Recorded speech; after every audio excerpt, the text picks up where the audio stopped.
Sometimes, fear on Via Ferrata corners you when less expected.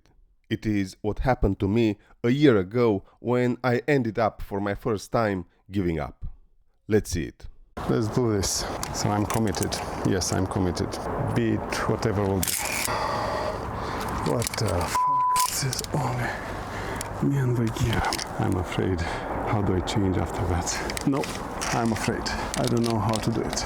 Let's give up. So, yes, I got scared and I gave up. But now, let's see what happened a year later when I returned.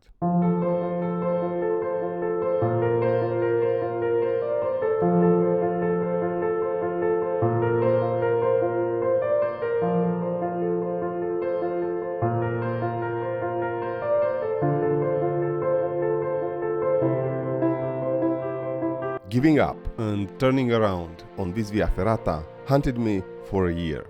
I know that one of the rules is to trust your equipment. I also know that with practice and proper training, the more difficult segments can eventually be crossed. But still, in an inexplicable way, this Via Ferrata has a segment that to me instills reflection on life like none before. I had to do it, to return to Austria and confront my nemesis. After a year of practice, I was convinced that my fear was just in my head and nothing more. Here I am, driving through the amazing Austrian countryside and making my way to revisit the small and sharp Via Ferrata that made me turn around for the first and so far my last time. No chance that I will give up. I will go, climb up to the most difficult segment and just do it, so I thought. Once at the base, I theorize on the segment and find all the possible arguments to explain why it actually is easy to climb and why there is no reason for me to be intimidated. But then, history repeats itself.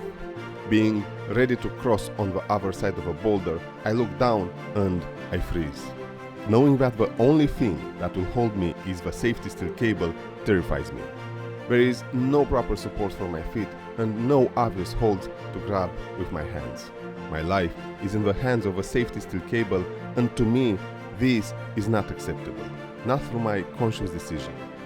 I'm scared again.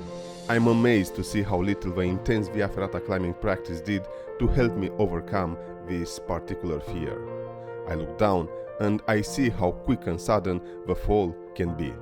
It's not that high, but the boulder at the base instills fear like no other situation before. I look ahead of me and I see the sharp left turn. I'm scared and again intimidated to the point of giving up and going back to the base defeated. I cannot do this. Fear is all in my head. It is me who's nurturing it. It is up to me to undo what I've created deep in my head. It is time. I decide to stop thinking about it and just do it. And I did it. I crossed the segment and kept going. I'm happy. It took a lot of self-control and discipline, but I did it. I conquered my nemesis. Thank you for watching. This is my way of giving back. Until next time, please comment, like, share and subscribe because it helps a lot.